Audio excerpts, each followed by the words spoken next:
আল্লাহ ডাক দিয়ে বললেন, নবীজি तमाम পৃথিবীর মানুষগুলোকে আমার পক্ষ থেকে জানিয়ে দেন, নবী গো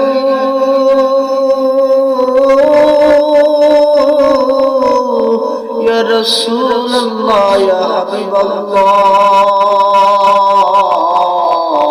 আপনি तमाम বিশ্বের মানুষদেরকে জানিয়ে দিন আমি আল্লাহ বললাম, ওয়াকাদা রাব্বুকা আল্লা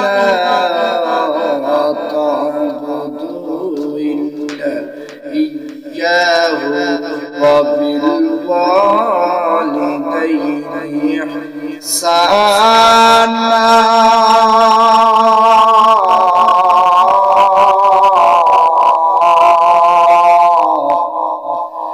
আল্লাহ ডাক দিয়ে বললেন, নবী গো ও নবী আপনি জানিয়ে দেন আমি আল্লাহ বলে দিলাম দুনিয়ার মধ্যে যেই বান্দা আছে আমি আল্লাহ পাক রব্বুল আলামিন বলে দিলাম, নবীজি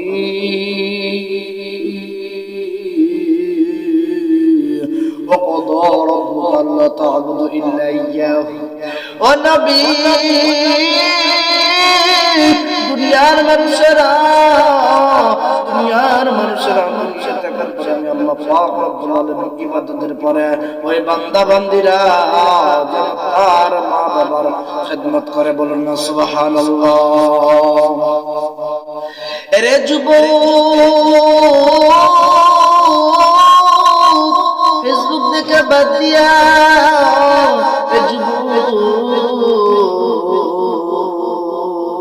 তুমি দেশের খবর বাবাজি নাও, কিন্তু কিছুক্ষণ সময় তুমি মার খেদমত করো, মার খেদমত করো। এ বন্ধু এই দুনিয়ার জমিনে যার মা নাই আর মতো তাদের নাই, কথা বলেন ঠিক কি না? রে বাবাজি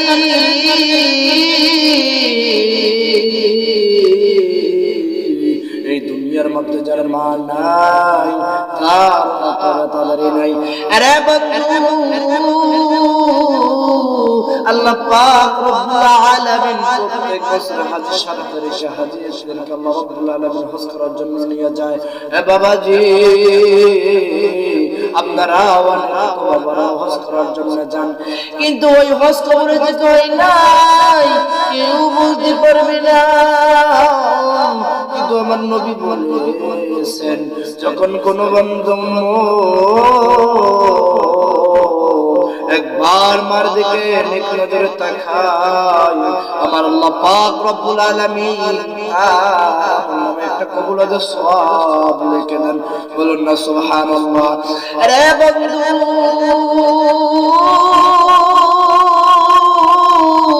আসুন আসুন আসুন, যেন মা বাবার খেদমত করবেন না। এ বন্ধু আমার নবী ওমর পাগল ছিলেন, আমার নবী ওমর পাগল ছিলেন। একবার আল্লাহ রাসূলের পয়গম্বর সাল্লাল্লাহু আলাইহি ওয়াসাল্লামের প্রিয় সাহাবী হযরতে আনাস নবীর প্রিয় সাহাবী ছিলেন। হযরতে আনাস রাদিয়াল্লাহু তাআলা আনহু নবীর খিদমত করলেন। এ বাবা নবীর খিদমত শেষ করার পরে নবীকে ডাক দিয়ে বললেন, ও নবী ইয়া রাসূলুল্লাহ ইয়া হাবিবাল্লাহ,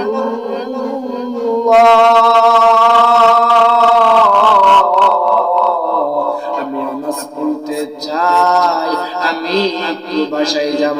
নবীজি ডাক দিয়ে বললেন, আনাস ও আনাস যাও যাও,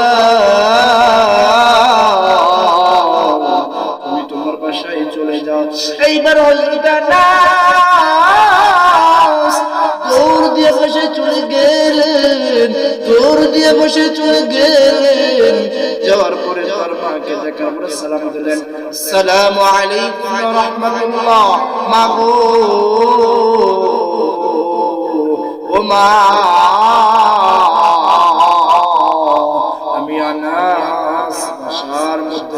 আসছে।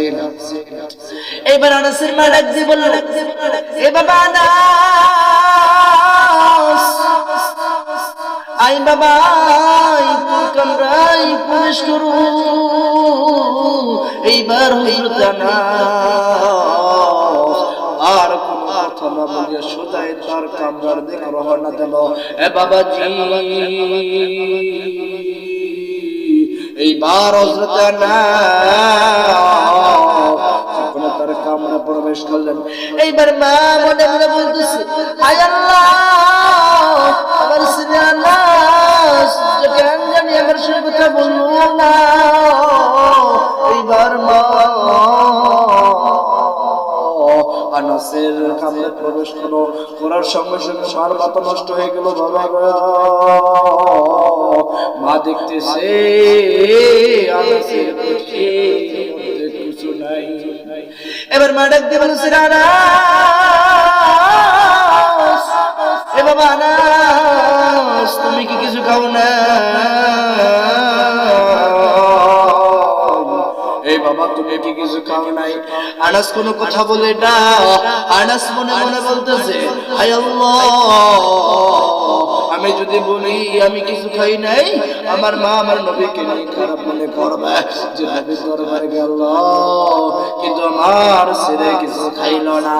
এইবার আনাস ডাক দিয়ে মাকে বললে, মা গো, আমি আনাস কিছু বলবো না। এই কথা বলার আনাস রাদিয়াল্লাহু তাআলা আনহু তারপরের দিন রাসূল সাল্লাল্লাহু আলাইহি ওয়াসাল্লামের খিদমতে গেলেন। খিদমত শেষ করার পর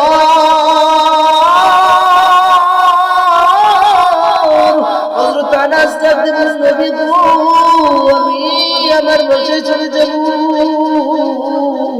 হযরত আনাসকে রাসূল বললেন, আরে আনাস যাও, তুমি তোমার বাসায় চলে যাও। আল্লাহু আকবার। এইবার আনাস দৌড় দিয়ে বাসায় চলে গেলেন। যাওয়ার পরে মা বলল, আনাস রে, বাবা আনাস, তোমার নবীজির খিদমত করার পরে বাসায় আসলা? আনাস বলল, জি মা, আমি বাসায় আসলাম। এইবার আনাস দৌড় দিয়া কামরায় প্রবেশ করে বললেন, মা গো, আমি আনাস নবীজির খিদমত থেকে আসলাম। আনাসের মা বলতেছে, আনাস, কেন জানি আজ আমার ছেলেটা আজ আমার সঙ্গে কথা বললো না। এই কথা বলে মাত্র মা দৌড় দিয়ে বাবা আনাসের ঘুরে গেল, যে বলল, রে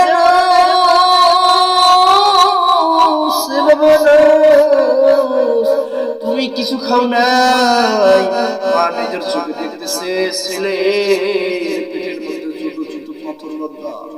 এবার মা ডাক দিয়ে বলল, না, তোমার পেটে কোনো পাথর বাঁধা, তুমি কি কিছু খাও নাই? এইবার আনাস বলতেছে, মা গো, আমি যখন নবীকে বললাম, নবী গো, আমি আনাস, আমি বাসায় চলে যাব। নবী বলল, যারে আনাস, যা, তুমি বাসায় চলে যাও। এইবার মা আমি তাকাইয়া দেখি দয়াল নবী, যেই নবী না সৃষ্টি হইলে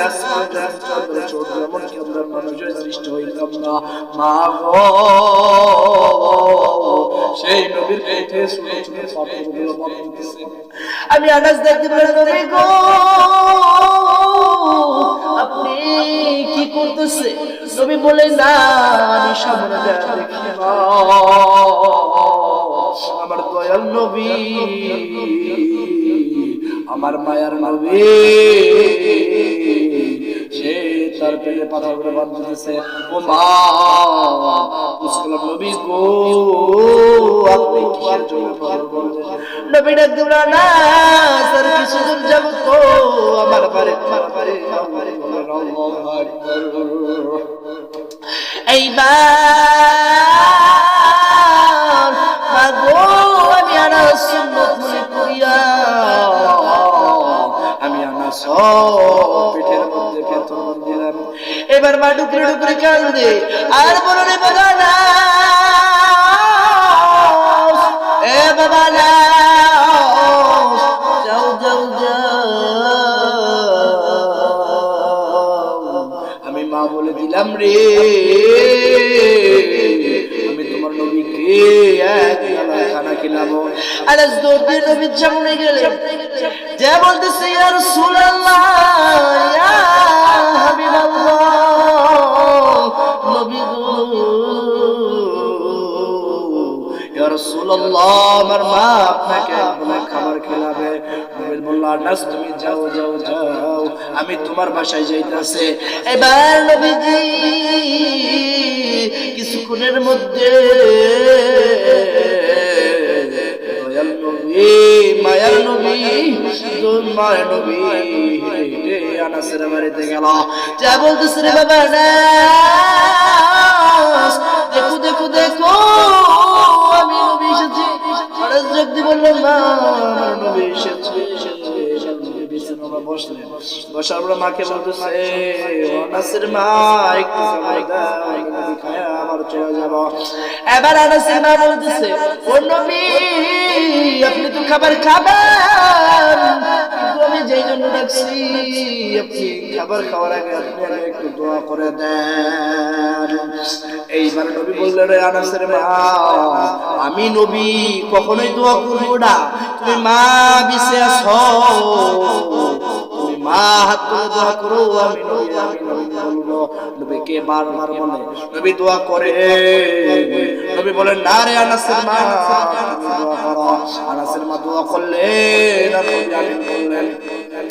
আনাসের মা কিছুদিন পরে মানুষকে বলতেছে, ও পৃথিবীর মানুষ, তোমরা জেনে রাখো রে, আমার নবী আমাকে দোয়া করতে বললেন, আমি মা দোয়া করলাম, আমি তাকাইয়া দেখি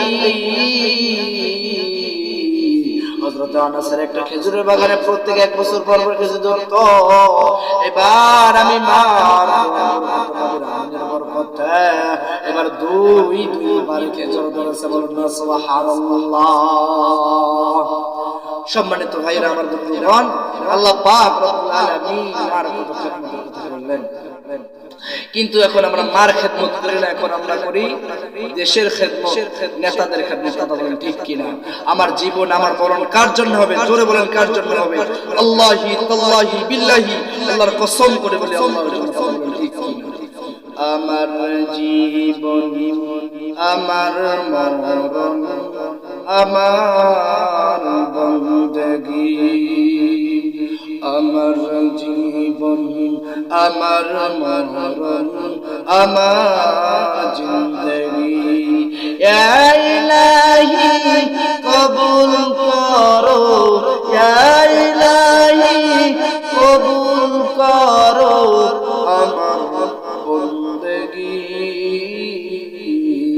আমার জীবন, আমার মরণ, আমার